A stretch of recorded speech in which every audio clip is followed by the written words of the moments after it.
This is Tuna on Toast. Is that an open hand knock? What kind of... What? Who is it? Oh. Gee. It's like cock knock. Yeah. Were you doing palm knock or knock knock? You know what I was doing. I don't know. Brian Aubert! Morse code. What did I say? What did I say? You said, Stryker, I'm so glad we get to hang out today and Tuna on Toast. And at the end I said, here's a story Of a lovely lady. Okay, watch your feet, watch your head. Watch my feet. Just so you don't trip. Head. Stryker knows about my door thing. Feet. Hey, how much room do I got? You got about 2 feet. Am I clear? Yeah, you're clear. Wow. I'm always in good shape. You are, but you look like you just did a triathlon shape. My tattoo. That looks great too. This is my new tattoo, my only tattoo, and I have to tell people, hey, it's still me. You know, I'm just Bri. Hey everybody, and welcome to another episode of Tuna on Toast. I am Ted Stryker, joined by a gentleman who is in a band that is about to release their 6th album called Physical Thrills, and we're friends. Brian Aubert, Silversun Pickups. Much to catch up on. What's up, Brian? How have your years been? My years have been... Top 3 things that you liked about the pandemic. Not the new one that's coming out, the monkeypox, but the old one. You mean polio all those years ago? There's that. Okay, okay. Yes, there's been. Yeah, that was. Okay, top 3 pandemics. Okay, my top 3 of all time. Yeah, what's number 1? Number 1. 3. Let's go backwards. Okay. The flu of 2001. Oof. Then bird flu, and then Yeah. I'll go COVID. Okay, I still think, and this is maybe pedestrian of me. Go ahead. I think it's the plague. Oh, the few one with the plague at number 1. I feel like it's just got a lot of traction. You know, like that thing really got a PR. Yes, it's because of the way it looks to the eyes. Plague. It reminds you of Prague. The bubonic part, the rats. You know what I mean? The many different representations of how people looked. I'll tell you what, though. I don't know. That's my I did not number 1. thrive in the pandemic or write an album or record an album. I did none of that. You have time. Huh? Don't worry if you haven't done that. You know, there's a lot of guilt with people. The people put too much pressure on themselves that they think that especially in the beginning of the pandemic, that people had to be the most creative. You know what I mean? Yeah. Yeah. They had to do this, had to do that, and if I don't come, that's why people are making bread and ice cream and all. Right. Like if I don't become this amazing human being after this, I'm gonna be so upset. And I remember just thinking, man, you just take care, just survive this. Just survive this. Just survive this and take care of yourself. And Everyone then you know became what? like, Good. Don't add more pressure of like, you know, because you're sitting at home and stuff doesn't mean you're not doing anything. You're surviving this. Like, you don't need to add like I need to now learn Mandarin. Well, some people Which I did, had a broken washing machine. You didn't learn Mandarin. I did, but then I forgot it. Give me 7 words in Mandarin. Forgot it. Okay, you forgot it. Mm-hmm. I mean, I had friends like, oh, our washing machine is broken. I now can fix a washing machine. I can't. I'm like, what? Yeah, amazing. I can't. Oh, you can't? Okay. I cannot. I can't do I didn't anything try. of skill. Well, I can do the thing where you open the car hood and stare at it. Okay. You know, I can open the washing machine and go, yeah, this is broken. Honey, this doesn't work. Honey, quit Windexing the windows. See, the problem is there's water shooting out of this. I know how to identify the issue. Brian, it's been such an exciting journey from my end, watching you and your band over 20 years I'm so sorry. of success. No, please don't say it. Seriously, it's like when you guys first decided all those years ago, this is a real thing. Yeah. Was there ever like a huddle up, like this is going to be our game plan? No. No. In fact, maybe we would see people do that and kind of think, okay, good luck. It's like hugging a cloud. You know, all we knew was this is probably not going to go anywhere. Because, I mean, because the odds are what they are. And so You thought that though then? yeah, I mean, just thought we were playing clubs in Los Angeles in the East Side, and we just were incredibly amazed that was happening. Like opening for Elliott Smith and stuff, and all of our peers, which are like local bands that we thought were just so excellent, and then touring bands that would come through that side of town. We just thought being involved in all that, like that was it, And so, as we were getting interested in more stuff, we just our thing was always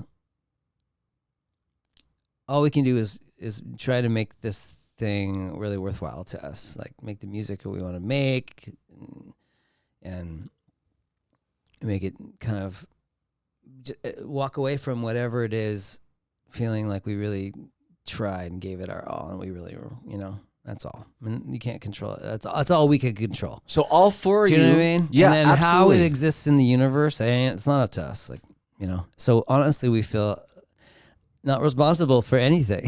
But that's weird. We feel to like hear, just though. lucky, and I'm amazed that we have a new song out now, and then you get the response from it, and I'm Scared together? quite surprised. It's always surprising to us because we always feel like, I can't believe how long we've been doing this, and we feel very, very lucky, and we still feel really new in a weird way. But I think it's because we're always just trying to figure it out, and you grow as a human being, and you change, and collectively, the four of us who've been around the same band the whole time, we're just interested in other things. So you're always feeling like it's out of your reach, and I think so. Since it's constantly out of our reach, we feel new all the time until we meet bands that look like adults and say like they liked us in kindergarten. I mean, those qualities you just mentioned have to be important for longevity of a band. You have to have the songs, but if you feel like I'm tired of this, it's boring, it feels like it's the opposite for Silversun Pickups. Yeah, I mean, I think that, if we felt like we were plateauing, or I don't know, that would be an interesting time. We haven't had that experience yet, and if we come across that, then we're gonna have to reevaluate stuff, because I don't know, constantly shifting as a band, not in a conscious way of like, this is a cool sound, or this is that, and this is in. Like, we're so blissfully ignorant of what is happening out there in the world. We only become aware of it when we play festivals, and we go, oh, that's what's going on. We're just in charge of our own little pocket. And so with that, we just, I don't know, naturally keep ourselves sort of tickled by pushing, I don't know, just being interested in other things. Do you feel that there's luck for the following reason? All of it's luck. No. All luck. You've met bands 20 years ago, as did I, who were pretty good, but the 3 or 4 members of the band weren't on the same page when it came to their determination to do well. Man, there's a lot. I will say, not all the time, but there were once in a while you come across a band and you just like, they had the dust. There's something about it. The dust is something you can't make. You have it or you don't. Even if it's a band you're not even interested in, you kind of recognize when something's going on. And it is sad when they just can't get it together. Right. You know what I mean? That's what I'm saying. And you just go, oh, God, you guys are so good. There's a really great band. All of the bands in our time, back in that day in Los Angeles, all worshipped the one band in particular, and you were just hoping, come on. But the thing that made them amazing is also the thing that held them back. There was a legitimate, like left of center kind of brain going on that was so good and just amazingly wise on stage, and then off stage just couldn't get it together. Is that band still doing shows now? It's done, completely done. Not at all. Are they in the business, A&R? Are they? Did they go to college, or like? Do you know anything? Well, one of the people in that band, she's really successful everything she does. She's incredible. Really? Do you want to say the band or no? Huh? She still writes for the LA Times. Oh, is that right? Yeah, she's amazing. Oh, okay. Okay, that's fine. That's fine. That's fine. When Widow's Weeds came out, and it's a shame. Right? Yeah, I'm sure you've met those people. You're like, I've oh my god, seen this it person's 150 amazing. times. And then what you've seen more are people that know what they're gonna do, and they got the thing. We saw that more, like this band's got this, and A plus B equals C. Why does that work? And so calculated, and you just think, it's not gonna work. But there's a third thing that also holds bands back. One song does well, and then they think they know everything. Oh no. And then it's like, we're going to do it our way. We're not going to listen to people that have been in the business 20 years. And then they get, I don't know if it's cocky or they get lazy, but whatever it is. And then whoosh, it stops. Yeah, one song thing is, again, that's a little bit out of their hands, but I don't know. Yeah, you got to ignore your own stuff. Like when people always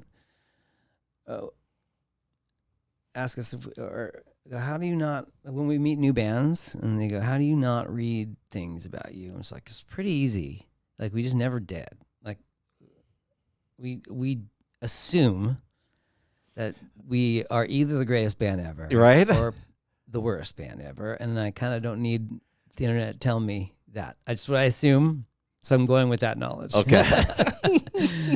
I don't want to have any of it interfere with what it is to us. Like I don't want to even think about. God, it's so hard to do that. No, it's not, man. I think it is. I haven't done it. I don't. Wow. I just don't. It's like I just don't. Like I don't smoke anymore, and I also don't drink anymore, and it's not for me. It's not hard. I never Googled our band.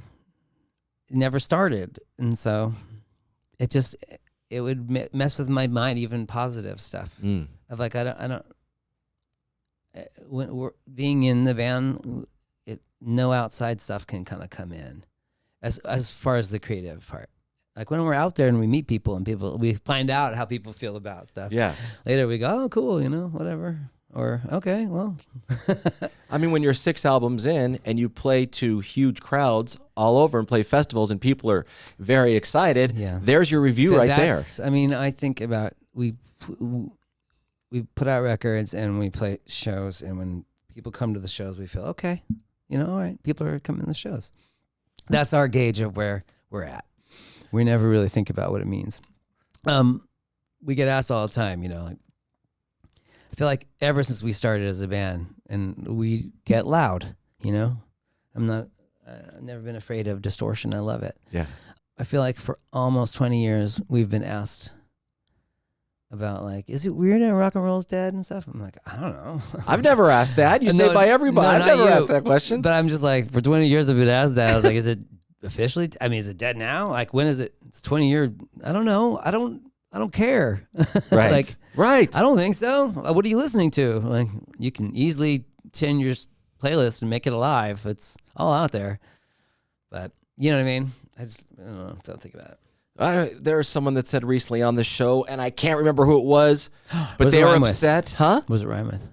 Was it who? What does it rhyme with? Oh. Who was it? I don't honestly. Who was it? No, it was a good comment. Tom York. Yes, Tom York was here. No, we got some good Tom people. York. No, it wasn't him. Tom York is this killer new band. You guys see it. Is it a DJ set or is it all a DJ set? Okay. And a DJ Radiohead set. And here comes Just right now. Yeah.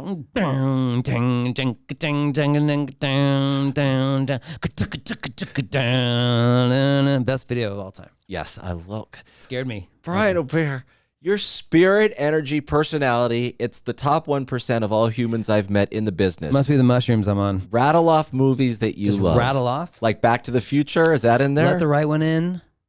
Night of the Hunter. Saint Maud. It Follows. God, In the Mouth of Madness. Road Warrior. Once Upon a Time in the West. Blade Runner 1 and 2. Both Trons. Nice.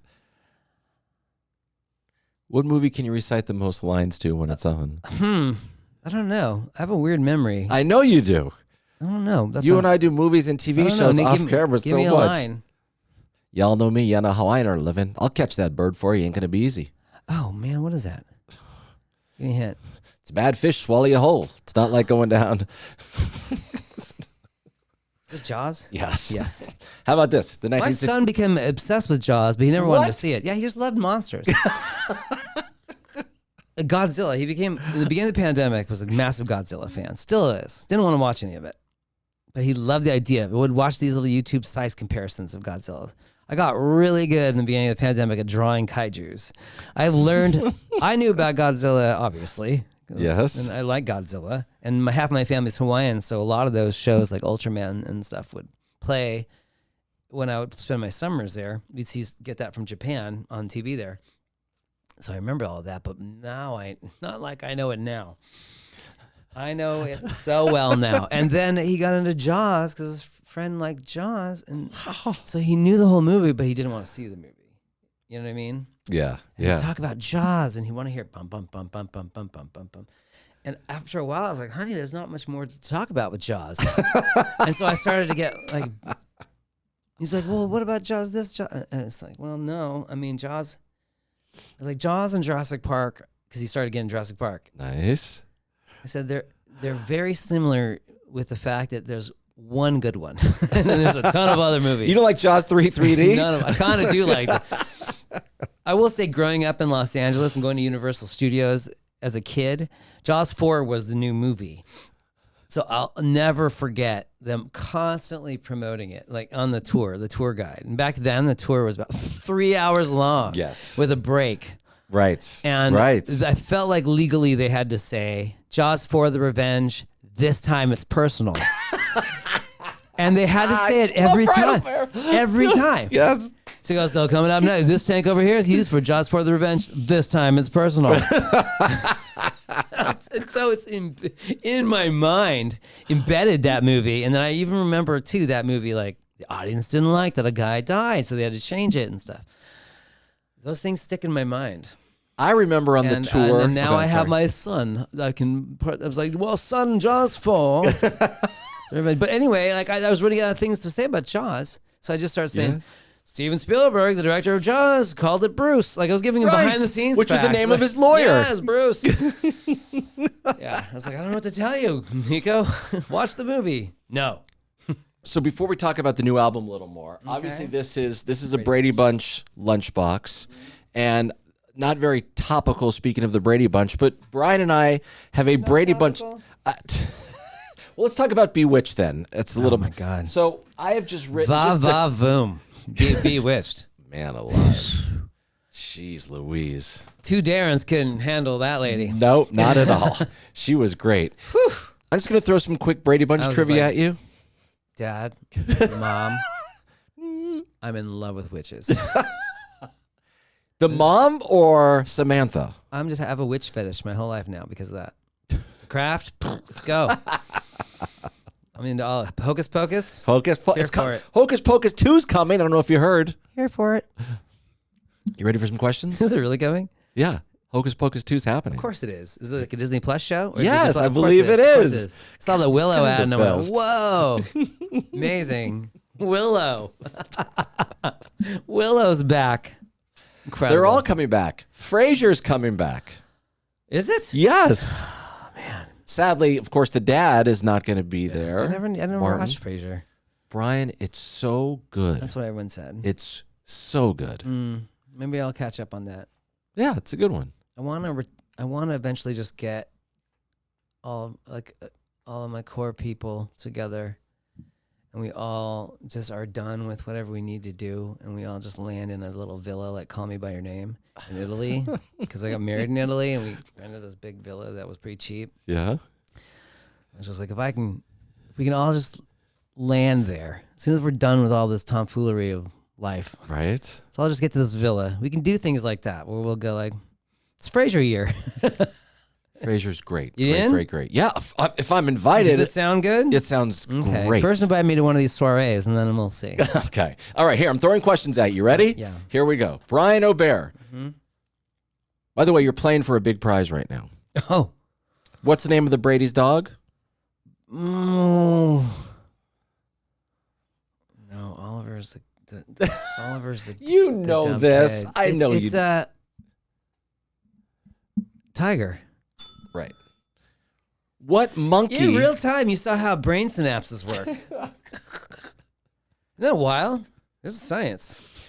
Which monkey takes Marsha to the school dance? Davy Jones. But you know what would have been dope? What? Getting Nesmith on there. Yeah. Been dark. He would have. Nesmith would have not.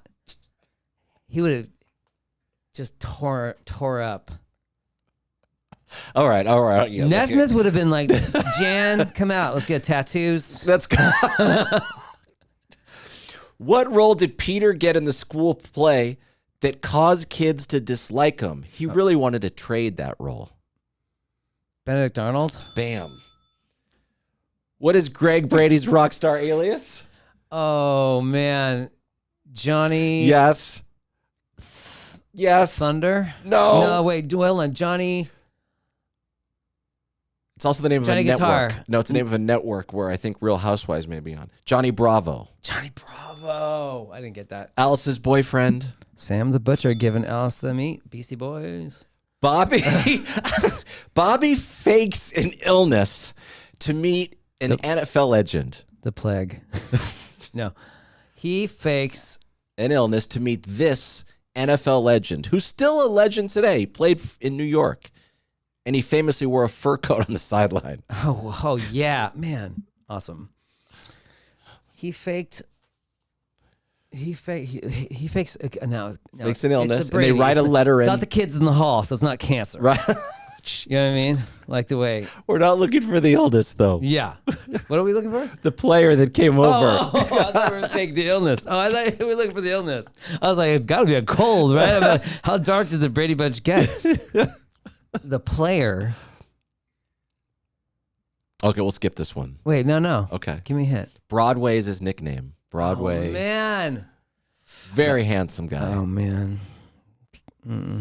Joe Namath. Oh, of course. I was going to say Steve Garvey. I don't know why. Which actor was originally cast as Mike Brady? I'll give you multiple choice. Oh, I don't know. Burt Reynolds, Gene Hackman, or Harrison Ford? No. Burt Reynolds. No? Not Harrison Ford. Gene Shalit? Gene Hackman. No, Gene not Gene Shalit? Shalit, the movie review. Gene Hackman was almost cast. Well, he was doing like the conversation and all that stuff. He was cast, and then something went a little haywire, so he didn't do he it. got a movie. The conversation probably happened. You're right. Wait, really? Yeah. You'd have been good. He would have been good. Stern, more stern than Mike. He would have been too good. Yeah. And you know who's supposed to play the skipper? And Do you know this? Gilligan's Island? Who was supposed to play the skipper? Originally the skipper? Daniel Day-Lewis. He was going to have one left foot. Okay, here we go. Jan makes a name up for her fake boyfriend. Oh, yeah. Glass. Yes. Yes. It's That's fine. You got the last name. yeah, it's something Philip Glass or no, Blank of the Jungle. George Glass. There you so Nikki, we just did Comedy Bang Bang recently. Yes. And the first time we were on it, Nikki dropped that. So I can't remember what comedy. You know that show pretty well. Yeah. Comedy Bang Bang. Yeah. Paul F. Tompkins broke. He started laughing. He broke out of his character because Nikki said George Glass, and he like stopped his bit and said, "Is that Brady Bunch Trivia?" Just like lost it. Last one. Man, that's good. Who See, this is part of the podcast. Yes. The very Brady podcast we're doing because Right. this is where we can fill in each other's holes. Yeah. That's a different podcast. Well, I say chew gum and do it all. You know what I'm saying? You sexualize it if you want. Last Brady question. Yes.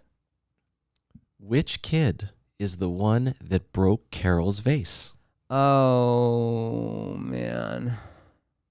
That's Don't right. play ball in the house. Who's the one that broke it? though? Bobby. Peter? There you go. Was it Peter? It was Peter. And they all try to cover for him. Oh, He's going to go yeah, on a camping Bobby was trip. too They little. bomb a lantern.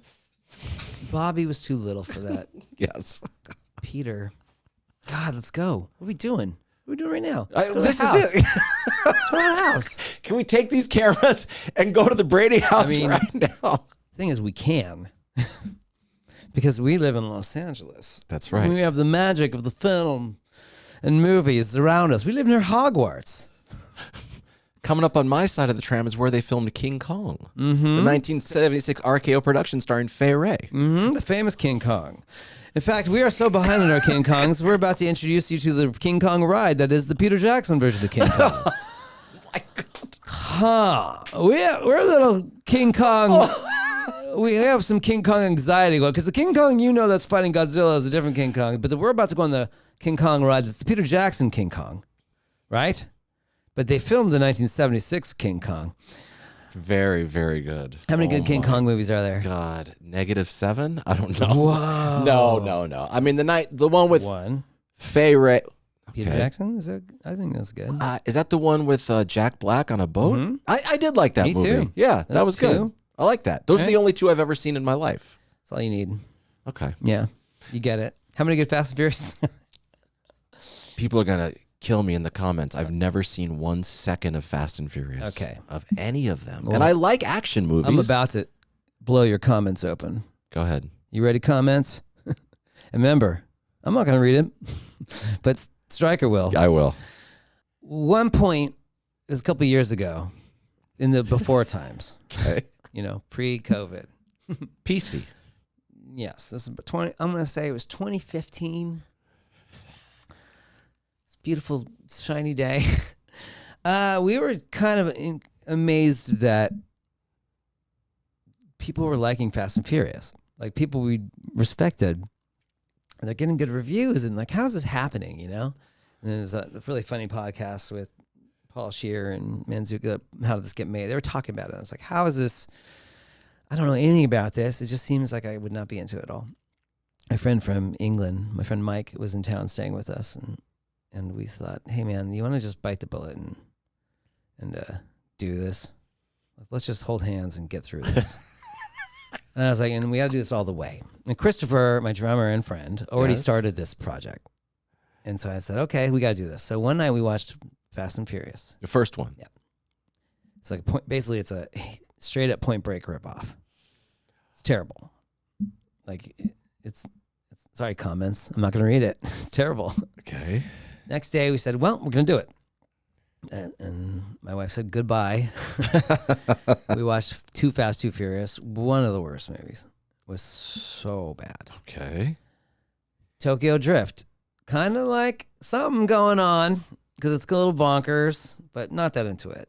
But then I'm hearing like, oh, this next one you're going to get into. Watch then the fourth one. I don't remember what it's called. Didn't like it. We're like, we are so screwed. And we were starting to feel weird, And the next day, Christopher came over. Our friend Hanford came over. Now we have a bigger crew. They all caught up. We did Fast 5. Okay. And it was like the sun started to shine its light on us because all of a sudden it became fun. Because The Rock shows up. And he is winking constantly at the camera. Okay. He is like, isn't this ridiculous? The stunts are insane now. They're all physical, And the fun is that Vin Diesel thinks this is amazing. And The Rock knows this is goofy. And so it's so fun to watch Vin Diesel think Shakespeare's happening. Okay. And they're fun. These movies now they're crazy. Now the movies are crazy. Okay. Now we're excited. We watched 6. We're even more into it. Now we're hyping ourselves up. And then we go to the ArcLight that night to watch 7. Then we go find out where the house was, and we go to Echo Park and take pictures in front of it and feel like super pumped about it. And the next morning we feel dirty. Oh, God. And then we loved it. And we just had a good time with it. Now it's become kind of a long-running bit, but we do think the new ones have been fun. Oh, nice. I haven't seen the last one, and I didn't like 8 that much. But those 3 with Gal Gadot and all that, it's really fun. That's funny. Because watching Vin Diesel think this is amazing. Right. That's my favorite thing that you've said. It is intoxicating. I mean, The Rock has a broken arm at one point, and he goes, Laredo's in trouble, and he flexes it in the cast. Oh, I'm sorry, he has a cast on his arm. He flexes it and the cast shatters. Now that's what the filmmakers know what's going on. But Vin Diesel does not know that. Okay. He thinks that, and just seeing Vin Diesel on Apple boxes trying to be, it's so funny. It's so funny because he sucks so bad, and he's like kind of buff but not buff.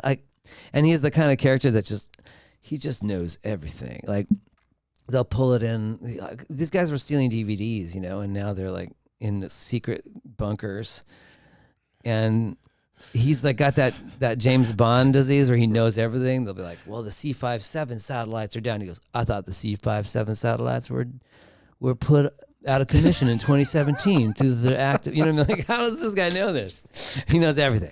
All the girls want him. He's so nice. Vin Diesel's had a pretty good career, hasn't he? No, I love it. You ever see, I think it's called The Babysitter? No. Okay. That's not bad. No, all respect to him, but like he thinks this is something that it's not. And that's the charm of it, I think. Clearly the director and The Rock and all those people don't feel that way because they've all split. It's funny that The Rock is kind of doing the wink at the camera like, constantly. I know this is crazy. He's having a ball, Yeah, right. Did you see the new Top Gun Maverick? Yeah, it's really good. Yeah. My friend, I got really lucky. My friend Christy, who's an LA film critic, we've become really good friends. And whatever her son doesn't want to see or is too young for or something, I'm the plus one. Oh, really? Yeah. There's another guy out there, Phil. I know you're listening to this. You think you're the plus one. I'm the plus one. And I went to see Top Gun a couple of weeks before it came out, a press screening. And I like Top Gun, the first one, but I'm not like one of those obsessed with it. I listened to the soundtrack as a kid more than I saw the movie and didn't care too much about it. But then obviously I like it. I know what's sort of ironic about it and what's kind of fun. Right. Man, that new one came out and I was into it in this weird way. Like all these things that I almost on paper sound lame. Yeah. Somehow it's working. Like why Tom Cruise is who he is and what he does worked so well for me. The almost in-world cheesy feeling of the original just worked. It just seemed to be such a well-done movie. It pulled at my heartstrings. I know. Two I or thought three Val Kilmer times. was incredible. Me too. And I'm not even nostalgic for that movie. Right. But yes. this movie made me nostalgic for that movie in a different way. Totally. And I just thought, way to go. Like, yeah, this is, and then the filming, like, yes. Who are we bombing? I don't know. Probably Right. looks like What snowy country is mountain. They it? speak Russian. And the original had that same. I guess that director, right? That's why I love Tron Legacy. And I think why I love Villeneuve's Blade Runner and Dune, right? In the wrong hands, these things could be turned into something really bad. Tron is inherently bizarre. It's such a weird movie, and not just the fact that what it's about, the music is weird, and the plots are weird, and the weird, like the fishiness of how this all works is weird, and Legacy did exactly that. It was just as weird, just as like not normal, just as off-putting, like strange, and I loved that. And I feel like that director gets the heart of these movies because it was wild to see like a new Top Gun movie that felt right. Like, you know what I mean? Yeah. Like like people were probably laughing like, "Oh, Top Gun's coming out. Come on." And it came out and man, hit hard. Yeah. And I was in a critic screening and it hit the critics hard. That's great. You know what I mean? Yeah. I thought, oh, this is going to be huge because people are stoked in this room, It's crazy to look at Tom Cruise. And are there movies, we're talking about Vin Diesel and stuff. Yeah. It's just a different world. Right. It's not a monoculture anymore, MTV and all this stuff. Like, however big a pop star is, it's just never going to be as big as Madonna was. It's just not that way. Stranger Things almost feels that way, like everybody gets involved, but really it's not that way. And Top Gun reminded me of like, wow, yeah, Tom Cruise, the movie star, right. that whole thing. And he is in it. He's a movie star in that. Is. He's right. great in it. Like, however he is off the camera, that's one thing, but on camera, this is a guy who's like, you pay him $1 to do the job, he's giving it to you. Yes, he will go. If he says, Tom Cruise, we need you to be a donut maker in the next movie, he will spend 100 hours learning how to make a donut. I think it's cool. That was really fun. And those flights, the spectacle of the planes is pretty amazing. Right. You know what I mean? Yeah. That's really what it comes down to, and so it worked. Yeah. I saw Madonna just within the last 48 hours said, absolutely not. She will not sell her music catalog, which has been happening over the last 2 years. I'm sure you've seen some huge artists, bands, and solo artists selling. She's like, no, owning the music is everything. Do you have a thought on that? I mean, to each their own. You know, if you have the ability to own it, we own ours. And there are bands right after us that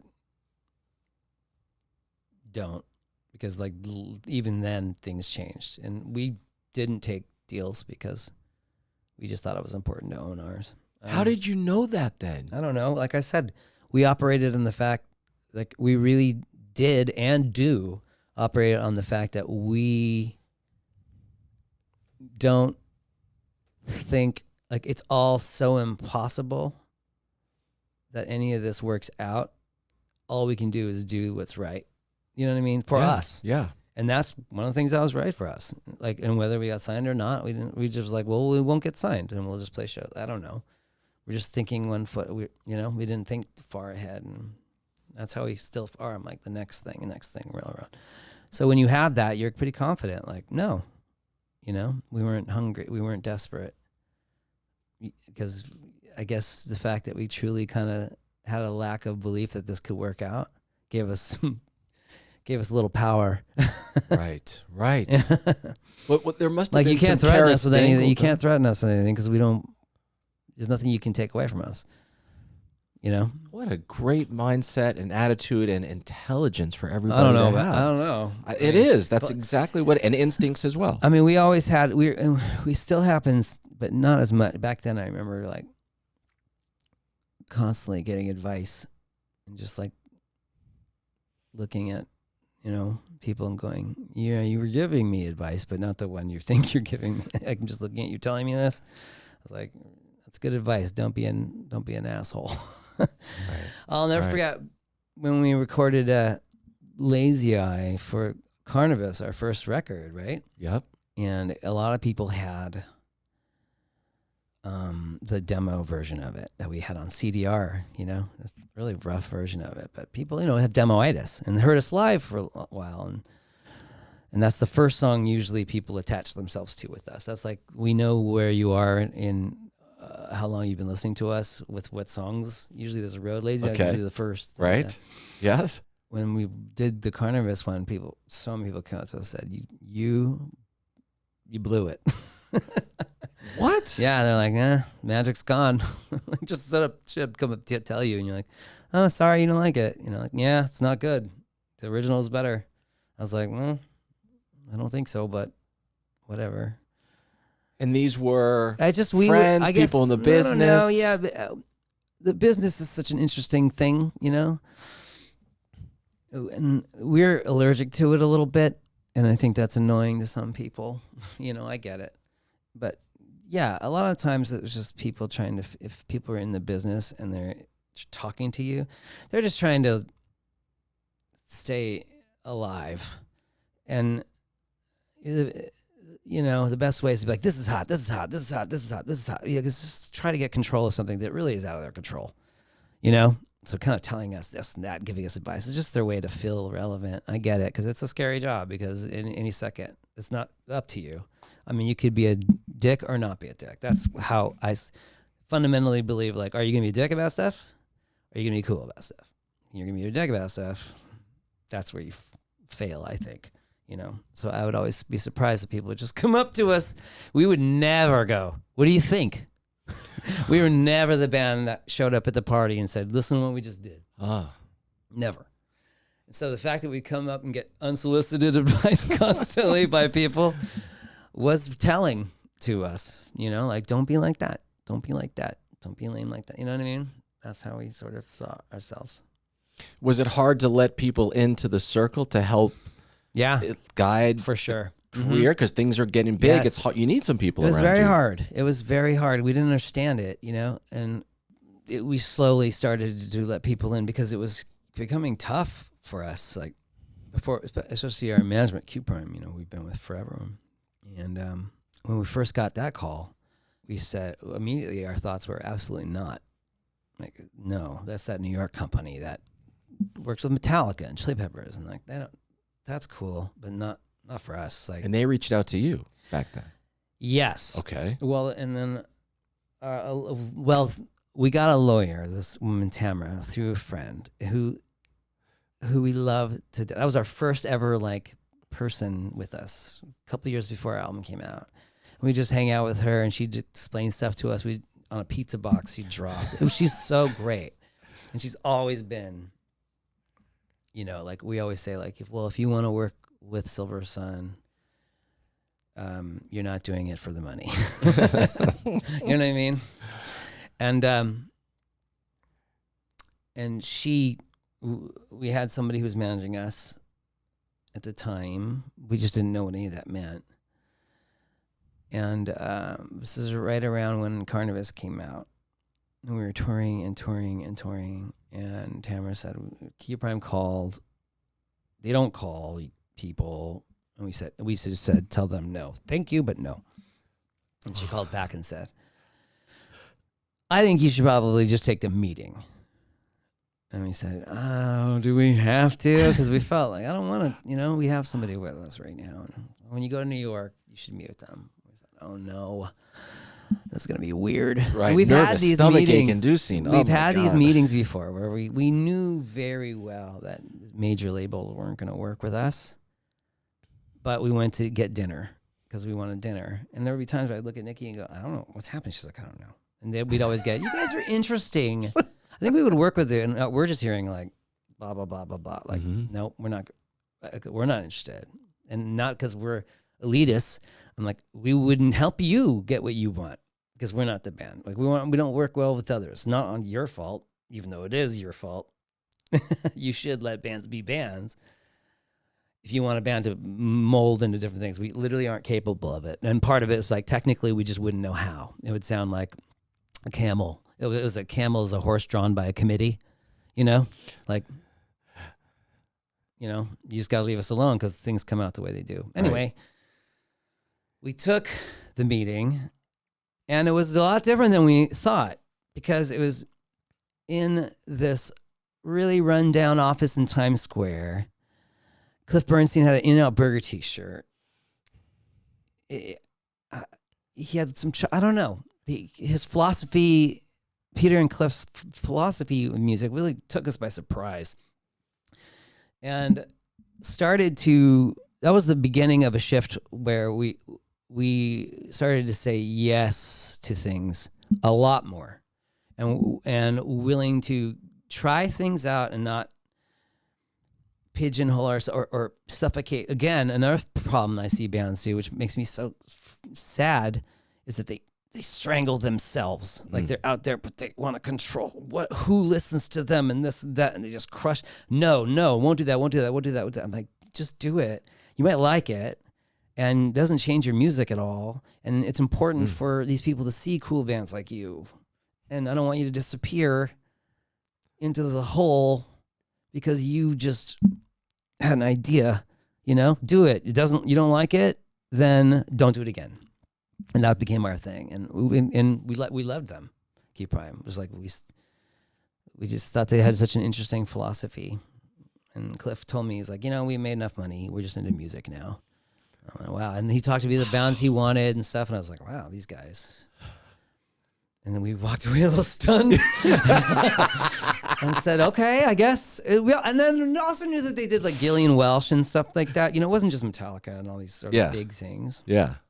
Then still kind of made them wait, not on purpose. We just kind of thinking about it. And then eventually said yes. And we celebrated with a piece of chocolate with them. Oh, loved it. Yeah. And so, And so that opened up a new family for us. And so it's still we're a very tight universe. Like we never really we were on Danger Bird, but it was like that was a tiny little label in LA. Again, people told us what a big mistake we made.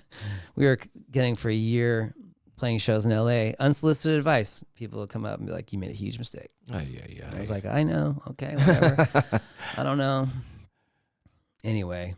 Everyone thinks they know everything, and they want to tell you exactly what to do. And all I'm hearing is like, I can't imagine like walking up to someone and telling them listen, here's what I don't know about something. Yeah. Like with such confidence. And I'm just like, you're such a stereotype. Like no wonder this business is falling apart. You know, like, does anybody here know how to do anything? Have any brains and also any like manners and how to talk to people? Because man, you're ridiculous, you know? Right. Aaron, Physical right? thrills. Physical Thrills, which is right here. And as Brian and I chat, the album is not out yet. You're back with Butch Vig. Yeah. Right. So, and this was made now during he's part of our family. Silversun is a so tumbleweed, cool. you know? Yeah. Like, and we like, it's not that big, but it's bigger than it was. And it just, you know, some people stick into it. And Butch is a good friend now, which is an amazing thing to say. But him and his family I'm really close with them. So did you go to his house or him to yours during the like, how did this thing come up? Can you just give me like a few bullet points on it? Well, you know, eventually around 2021, right? I think when people started getting vaccinated, I knew I had like a lot of little things floating around my head. Okay. And there was little moments I would steal away and I would start playing things. I didn't know what for. They were kind of to keep myself company, keep myself sane. There were just little things that fly in, and that's how our band operates. Like, things come in my mind, and then I get enough of them where I got to get them out or I'll go crazy. And that's how it works. And so I had some things, and I said, hey, Butch, let's if once you're vaccinated, I'm vaccinated, can we just skip whatever demoing process or do anything? I'll just come over. And when the band gets vaccinated, if you feel comfortable, they'll come over and I'll just sort of spew out what I have in my mind. And we'll just start. Pre-production is when you work with, you have songs and then you work with your producer and they have ideas. This is where you sort of like start smoothing it out. And then by the time you record it, just you've sort of worked all that out. Right. So I said, well, can we just go in and once instead of like demoing it for you or things like that, I'm just going to come in and play it. And here's where I think things could go. And so we can do like a drum machine here. And he's like, yeah, man, that's Butch. Yeah. But do you have to have a 45-minute phone call and 800 emails back and forth before that gets going? No. I text them. Okay. I don't think you probably knew. You know, like I just text the guy. Like, and what is this for exactly? Not sure yet. Like, let's just go, and maybe it's an EP. I don't know. What's going to happen. But the band will come when they're back, and you know they'll catch up. So got to his house.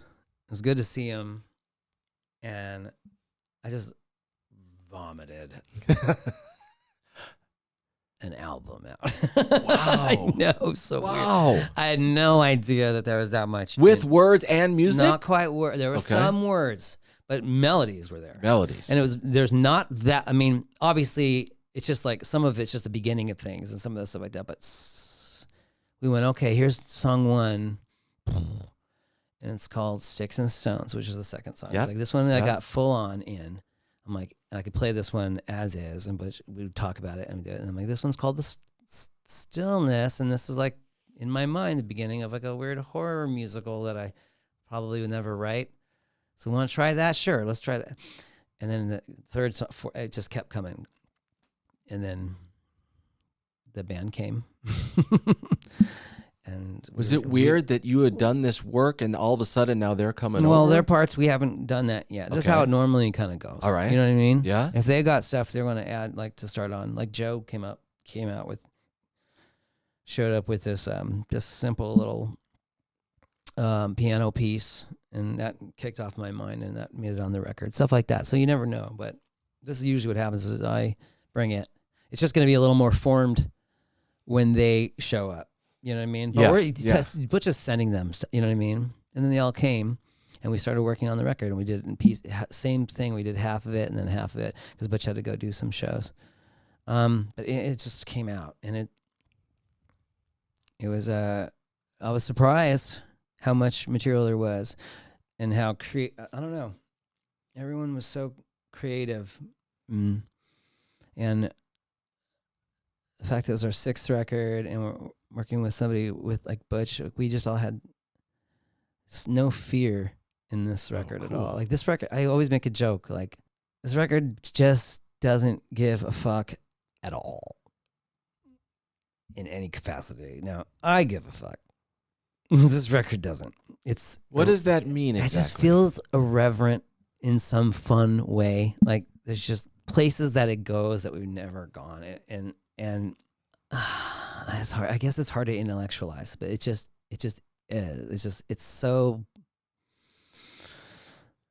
I don't know. Sounds like there wasn't anything in the world you were thinking of, anyone to please. Not that you do that all the time, but just like, except this is making me happy, and this is making our band happy. It just felt so, I don't know. I don't know, fun and irreverent and beautiful. Makes sense. It starts off beautiful, and then it gets real cranky.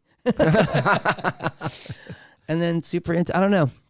There's just something really playful about it. And just the fact that we have these little, like, we have shanties in this thing. It was also very important that I wanted it to feel like a real constructed piece. Like first note of the first song to the last note of the last song. And I know we always do that, but in particular with this one, I know that we shut down early on the last record, and I know that people are coming out with Pandemic. I made this record, and I just didn't want it to feel like we had the time. We made a record. We shot out a record. You know, it really felt like this one needed to feel so almost like the closest we've gotten to a concept album. It just needed to feel real complete from beginning to end. Now, I know some people don't listen to it that way. Listen to it however you want. That's another question we get asked a lot. Do albums matter? Yes, unless you don't care. They never mattered if you didn't care. You can always skip first thing people did with 8-tracks and cassettes and vinyl, they put the song on they liked. It's the people that care still care. And for them and us, we wanted it to feel like at first it's a little bit of a daunting experience, and then you can really let it sink in. And that's cool as hell. Yeah, because that's the way it is for us. So we have, I don't know, it's really fun. If you want to go with it, it's fun. If it's too different, we got plenty of records for you in the past. You can just listen to those. A song that I'm playing on my show, Out of Order, Scared Together. Yeah. Can you where did that come in the whole mix of everything? That one kind of came while we were starting to demo. It almost came during it. I almost didn't have that one beforehand. I just started to hear it, as because in the beginning when you're doing these, at least for us, at least for me, you're sort of building a language and a glossary and a way to, you're learning the parameters of what the record is, because you want it to have like a cohesive sound. Because in the beginning you can just do whatever, like you have bells fly in and this and that. You want it to have a language. And you're learning that as it goes on. And while you're learning what that is, new things can pop up because you're like, oh, now I'm living in this thing. And here's part of the irreverent thing. Like I knew it was like full-on tremolo guitar for this one song. There's going to be this My Bloody Valentine thing, and I want to go into Sparkle Horsey thing with Nikki here. Like just some of our real deep dives that we would be too afraid to do. Like there's a Dream of Tempo shanty that Nikki sings that's just like, sounds like to me like, what we love about Sparkle Horse, like in Portishead, and just stuff that we maybe we'll get to later, but we're teasing it out with where our brains are lying with. But we're having fun by having these little elements in there. You know what I mean?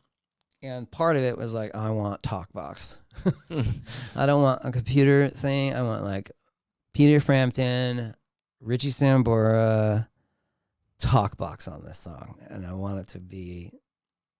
Like, I want it to try and mess with it where it has a modern sound, I guess, in some capacity. It leans a little Daft Punk, I guess. But I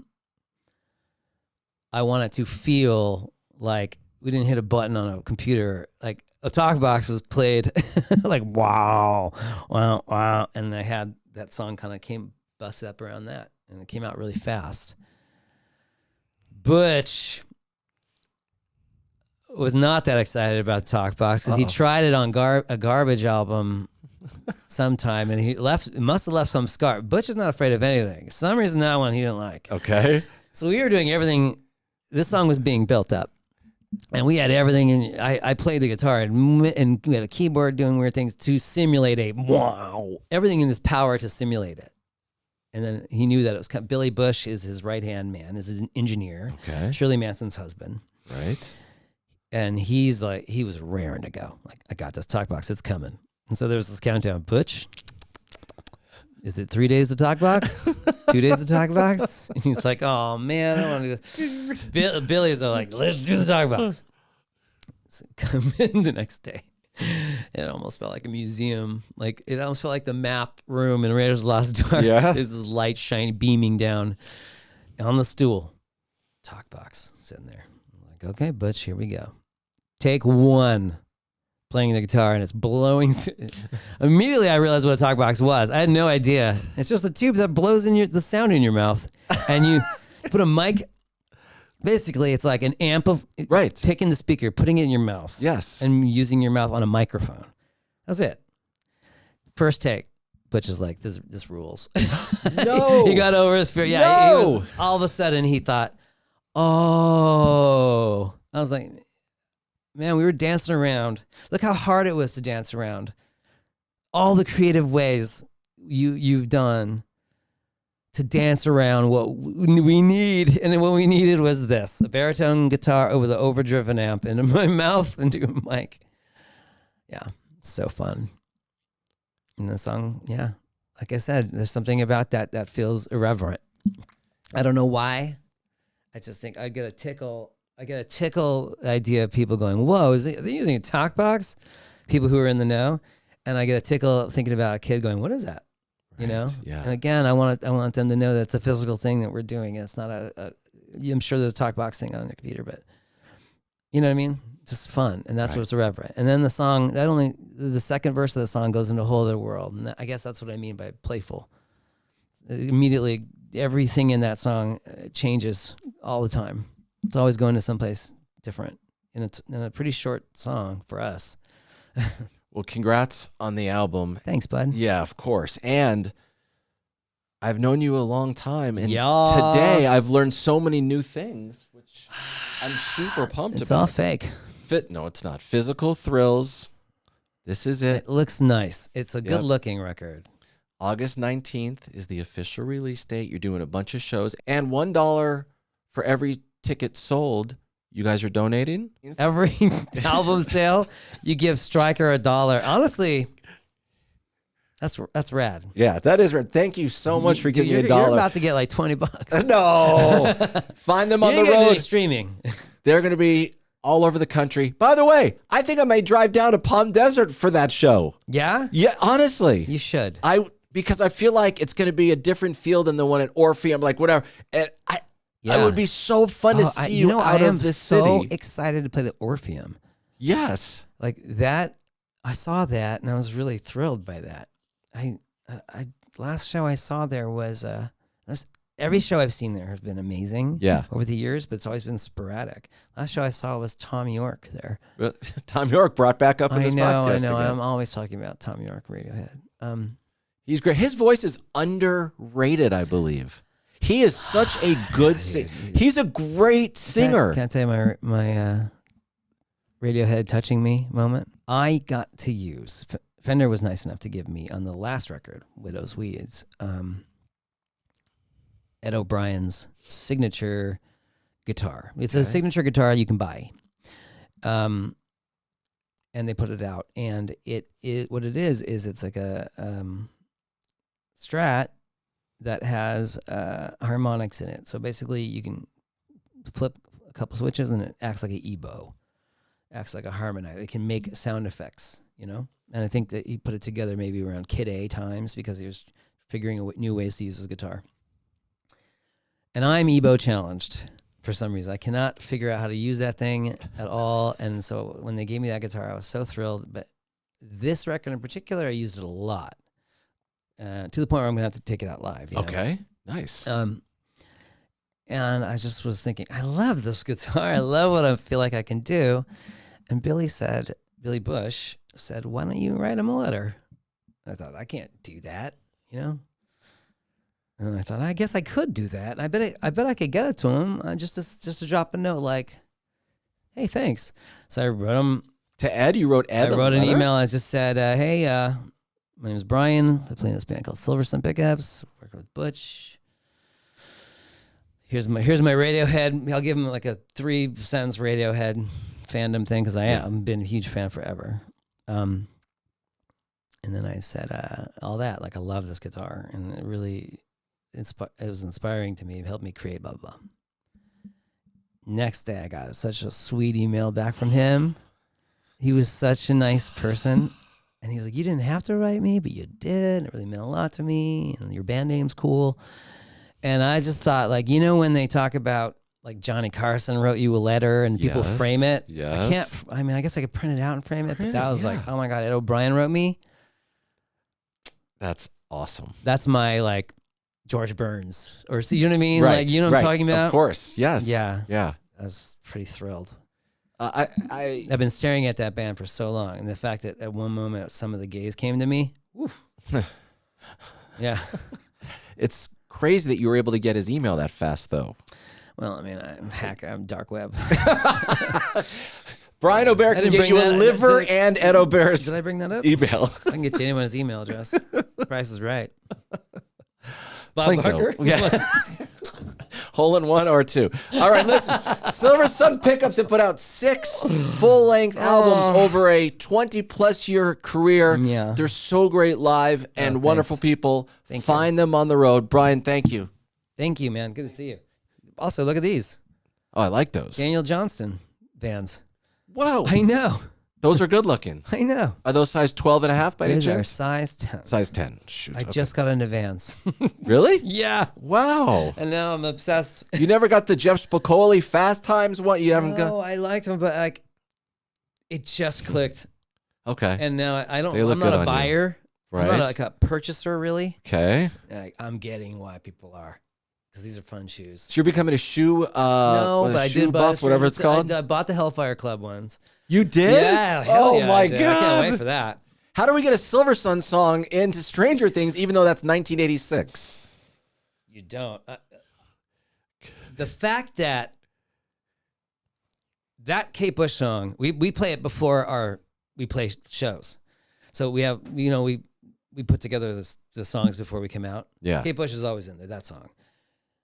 Because it's just one of the greatest songs of all time. And when that happened in that show, I just thought, no way.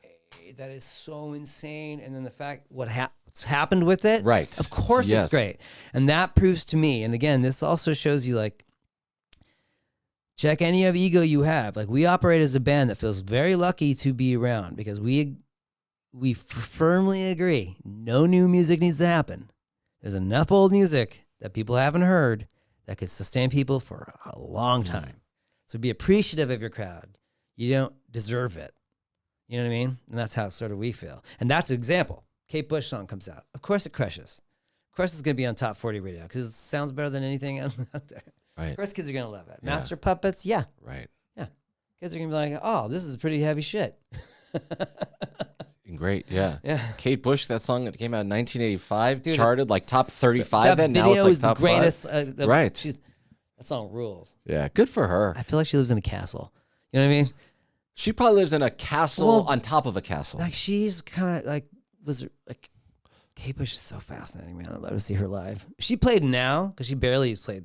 I don't know if she has played LA ever. I'm not sure. But now she'd be playing. She'd be so big. Maybe half of it would be kids. You know? Right. How cool is that? Very. Yeah. Very, very, very. All right. We're going to wrap right there. Kate Bush watches Tuna on Toast and listens, so maybe... Kate. Yeah. Kate, if you're lucky, I'll show you my Ed O'Brien email. For Brian Aubert from Silversun Pickups. Right. I am Ted Stryker. That has been our episode for today. Happy snuggles. Bye-bye. Hope you enjoyed. Now hit that subscribe button. And for more Tuna on Toast, listen wherever you get your podcasts.